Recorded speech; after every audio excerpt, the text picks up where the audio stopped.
नमस्कार विद्यार्थी मित्रों, धोरण 5 विषय हिंदी प्रकरण 7 खाना खजाना आगळ भाग 1 में आपणे स्वाध्याय पोथीना प्रश्न नंबर 1 થી 5 सुधीनो अभ्यास कर्यो तो आजे आपणे भाग 2 में आगळ अभ्यास करीशुं। प्रश्न नंबर 5 ब में आपणे जोईए, रसोई बनाने में और घर के अन्य कामों में आप किस प्रकार मदद कर सकते हैं बताइए। એટલે કે રસોઈ બનાવવા માટે તમે ઘરમાં કઈ રીતે કયા કામોમાં તમે મદદરૂપ થાવ છો। तो मैं रसोई बनाने में इस प्रकार मदद कर सकता हूँ। एक, सब्जी काटकर रोटी बेलकर એટલે કે રોટી વણીને, आटा गूंथकर એટલે કે लोट गूंदी आपीने आपणे के लोट बांधी आपीने, बर्तन साफ करके એટલે કે वासण साफ करीने मैं घर में इस प्रकार मदद कर सकता हूँ। એટલે आ रीते ए रसोई बनाववा माटे घरमां आ रीते मदद करी सके छे। घर की सफाई करके बीजा कया कामोमां, तो घरनी सफाई करीने, मटके में पानी भरकर એટલે કે માટલું હોય તો એની અંદર પાણી ભરીને, बाजार से सब्जी लाकर એટલે કે બજારથી શાકભાજી લાવી આપીને, અનાજ સાફ કરકે એટલે કે અનાજ સાફ કરવામાં મદદરૂપ થાય છે। તો આ રીતે ઘરના કામોમાં, રસોઈના કામોમાં અને અન્ય બીજા કામોમાં આપણે આ રીતે મદદ કરતા હોય છે। प्रश्न 6 છે, पढ़िए समझिए और उदाहरण के अनुसार लिखिए। એટલે કે આપણે શું કરવાનું છે, વાંચવાનું છે, સમજવાનું છે અને ઉદાહરણ આપેલું છે એના આધારે બીજા વાક્યો લખવાના છે। તો જોઈએ આપણે, પહેલું છે ઉદાહરણ, लड़का स्कूल जा रहा है। बराबर, અહીંયા શબ્દ આપેલો છે આપણને લડકા, એના પરથી વાક્ય બનાવ્યું છે લડકા સ્કૂલ જા રહા હે। બીજું છે લડકે, અહીંયા શું આપ્યું લડકે, એટલે અહીંયા લડકા એટલે એક છોકરો છે અને લડકે એટલે અહીંયા શું છે વધારે છોકરાઓ એટલે કે છોકરાઓ। બરાબર, એટલે અહીંયા ઉપર એક વચનમાં છે અને નીચે આનું શું આપેલું છે બહુવચન, એટલે અહીંયા શું થાય છે કે લડકે સ્કૂલ જા રહે હે, એટલે એનું વાક્યમાં રૂપાંતર કરેલું છે કે એક વચનમાંથી બહુવચન આપણે અહીંયા શબ્દો લખવાના છે અને એના વાક્યો બનાવવાના છે। પહેલું વાક્ય, પહેલા શબ્દ આપેલો છે ઘોડા, તો ઘોડા પરથી વાક્ય બનાવ્યું, વહાં એક ઘોડા દોડ રહા હે, એટલે શું કહે છે કે ત્યાં એક ઘોડો દોડી રહ્યો છે। હવે અહીં ઘોડાનું આપણે બહુવચન બનાવવાનું છે, તો શું થાય છે ઘોડાનું બહુવચન ઘોડે, શું થાય છે એનું બહુવચન શું થશે ઘોડે। હવે એના આધારે આપણે વાક્ય બનાવીશું। તો યહાં દો ઘોડે દોડ રહે હે, જો અહીંયા શું કહે છે કે બહુવચનમાં આપણે વાક્ય બનાવ્યું છે, તો અહીંયા જો ઘોડા ઉપર આવી ગયો શબ્દ અને નીચે ઘોડે, તો અહીંયા બે ઘોડા દોડી રહ્યા છે, એનું વાક્ય આ રીતે બને છે। બીજું છે કમરા, શું આપેલું છે કમરા, તો વહ એક કમરા ખાલી હે, એટલે કે ત્યાં એક શું છે ખંડ અથવા કમરો એટલે કે એક શું છે રૂમ છે, એ રૂમ શું છે ખાલી છે। તો કમરાનું અહીં આપણે બહુવચન શું થશે કમરે, શું થાય છે કમરે। તો વે 3 કમરે ખાલી હે, એટલે કે ત્યાં શું છે 3 રૂમ ખાલી છે। ત્રીજું છે પંખા, શું છે પંખા, તો પંખા પરથી વાક્ય બનાવીએ, એક પંખા ચલ રહા હે, એટલે એનું વાક્ય શું બને છે એક પંખો ચાલી રહ્યો છે। હવે એનું બહુવચન પંખે, શું થાય છે પંખે, તો પંખે પરથી આપણે વાક્ય બનાવવાનું છે કે 3 પંખે ચલ રહે હે, એટલે કે 3 પંખા ચાલી રહ્યા છે। તો અહીંયાનું શું થશે બહુવચન પંખા, તો પંખાનું બહુવચન શું થાય છે પંખે। હવે ચોથું છે પુસ્તક, તો પુસ્તક પરથી આપણે વાક્ય બનાવીએ, મેરે પાસ એક પુસ્તક હે, એટલે કે મારી પાસે એક પુસ્તક છે, એનું બહુવચન શું થશે પુસ્તકે, શું થાય છે એનું બહુવચન પુસ્તકે। તો વાક્ય બનશે तुम्हारे पास 4 पुस्तकें है, એટલે કે તમારી પાસે 4 પુસ્તકો છે। એટલે આ રીતે અહીં શું આપેલું છે કે શબ્દ આપેલો છે ને શબ્દનું આપણે શું કરવાનું છે, બહુવચન બનાવી અને વાક્ય બનાવવાના હતા, જે આપણે એનો અભ્યાસ કર્યો। હવે પ્રશ્ન 7માં फलों के गुजराती नामों के आगे कोष्टक से हिंदी नाम चुनकर लिखिए, એટલે કે અહીંયા આપણને ફળના નામ આપેલા છે। શાના નામ આપેલા છે? ફળના। અને ફળને આધારે આપણે શું કરવાનું છે, એના હિન્દી નામ લખવાના છે, જેનો આપણે અભ્યાસ કરીએ। પહેલું આપેલું છે જાંબુ, તો જાંબુનું હિન્દી શું થશે? જામુન। શું થાય છે? જામુન। બીજું છે પપૈયું, પપૈયાનું હિન્દી શું થશે? પપીતા। શું થાય છે? પપીતા। ફાલસા, ફાલસા એક ફળ છે, તે એનું હિન્દી શું થાય છે? ફાલસા। શું થાય છે? ફાલસા। ચોથું છે કેળું, તો કેળાનું હિન્દી શું થાય છે? કેલા। શું થાય છે? કેલા। દ્રાક્ષ, તો દ્રાક્ષનું હિન્દી શું થાય છે? અંગુર। નાળિયેર, તો નાળિયેરનું હિન્દી શું થશે? નારિયેળ। સીતાફળ, તો સીતાફળનું હિન્દી શું થાય છે? શરીફા। શું થાય છે? શરીફા। જામફળ, તો જામફળનું હિન્દી અમૃત। શું થાય છે? અમૃત। કેરી, કેરીનું હિન્દી શું થાય? આમ। શું થાય છે? આમ। 10મું છે રાયણ, તો રાયણનું હિન્દી શું થાય? ખીરની। શું થાય છે? ખીરની। દાડમ, તો અનાર। શેરડી, તો ઈખ। શું થાય છે? ઈખ। શક્કરટેટી, તો શક્કરટેટીનું શું થાય છે? ખરબૂજા। શું થાય છે? ખરબૂજા। ચીભડું, તો ચીભડાનું શું થાય છે?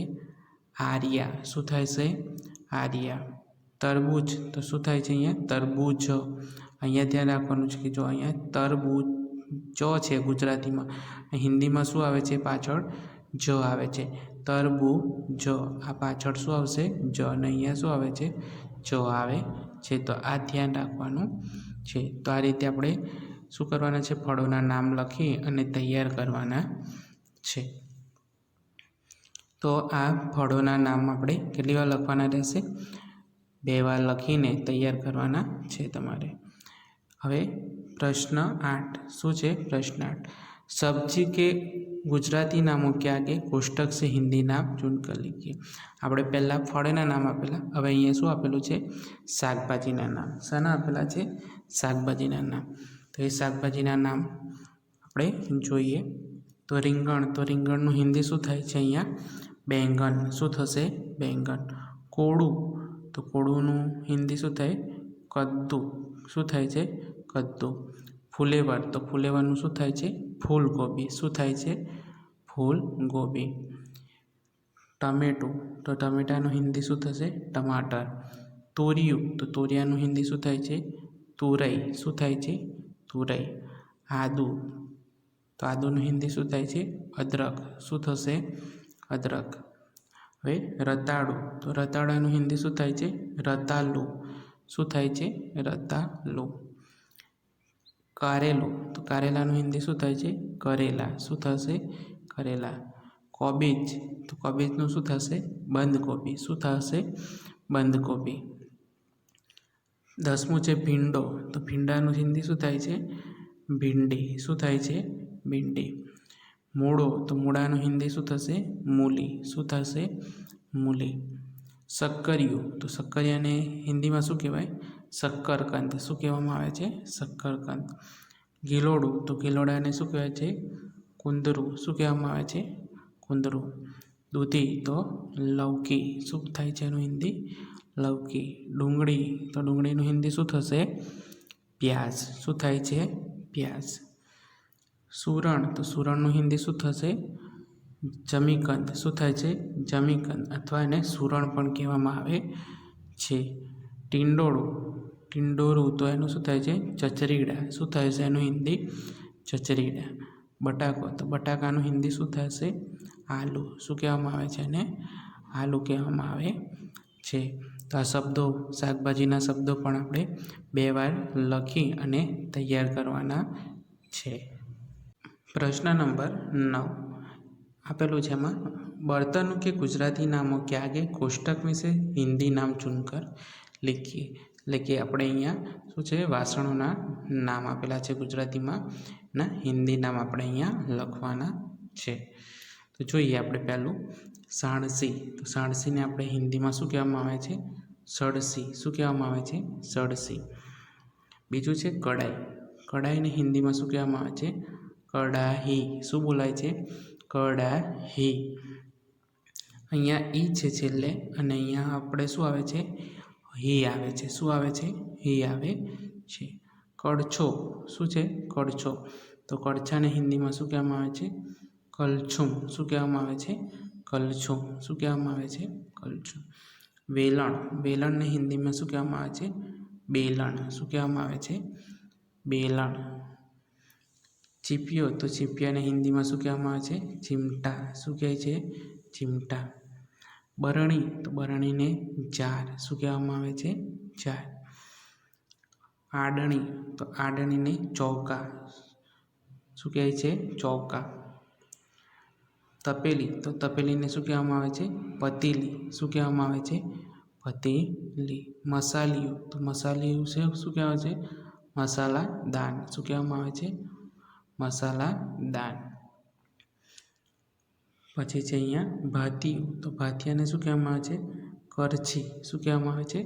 करछी। नानो तवेतो। तो तवेताने शुं कहेवामां आवे छे? पौथी। शुं कहेवामां आवे छे? पौथी। रोटली मूकवानुं वासण। ए रोटली मूकवानो डब्बो होय तो तेने शुं कहेवामां आवे छे? रोटीदान। शुं कहेवामां आवे छे? रोटीदान। तो अहींया जे शब्दों छे एने पण आपणे बे वार लखीने तैयार करवाना छे। ए प्रवृत्ति अंदर आप जोईए यहाँ पेलू है चित्र पहचान कर नाम लिखियो और नाम खाने के बारे में सही या गलत का चिन्ह बताइए। એટલે અહીંયા કેટલાક ચિત્રો આપેલા છે એ ચિત્રોના નામ આપણે લખવાના છે પહેલાં। પછી શું છે? મજે સે ખાएंगे, ખાના પડેગા અને બિલકુલ નહીં ખાएंगे। ત્રણમાંથી જે આવતું હોય તો આપણે ખરા ખોટાની નિશાની કરવાની છે। પહેલું છે આપણને અહીંયા શાનું ચિત્ર આપેલું છે? કારેલાનું। તો આપણે એને હિન્દીમાં શું કહેવામાં આવે છે? કરેલા। શું કહેવામાં આવે છે? કરેલા। તો કારેલું આપણને ખાવા ગમે નહીં એટલે શું કરે છે? ખાવું પડે છે એટલે કે ખાના પડેગા। એટલે કે મમ્મી ઘરે શાક બનાવે તો આપણે શું કરવું પડે છે? આપણને ભાવતું ના હોય તો પણ એ શું કરે છે? આપણે ખાવું પડે છે। એટલે અહીંયા શું કહે છે? મજે સે આપણે ખાઈ શકતા નથી ને એને ખાના પડેગા। तो ए शू करे छे? आपणे खावुं पड़े छे। तो ए खोटुं छे। अहींया बीजुं छे सेब। शू छे? सेब। तो सेब में आपणे शू करीशुं? तो आपणे सफरजन तो खावुं गमे એટલે અહીંયા આપણે ખાવા માટે શું? મજે સે ખાएंगे એટલે કે આપણે મોજથી ખાઈશું તો એની અંદર ખરું આવશે। પછી આ શું છે? ચીકુ છે। ચીકુ પણ આપણને ભાવે એટલા માટે એક શું થાય છે? આપણે ખરાની નિશાની અહીંયા કરીશું।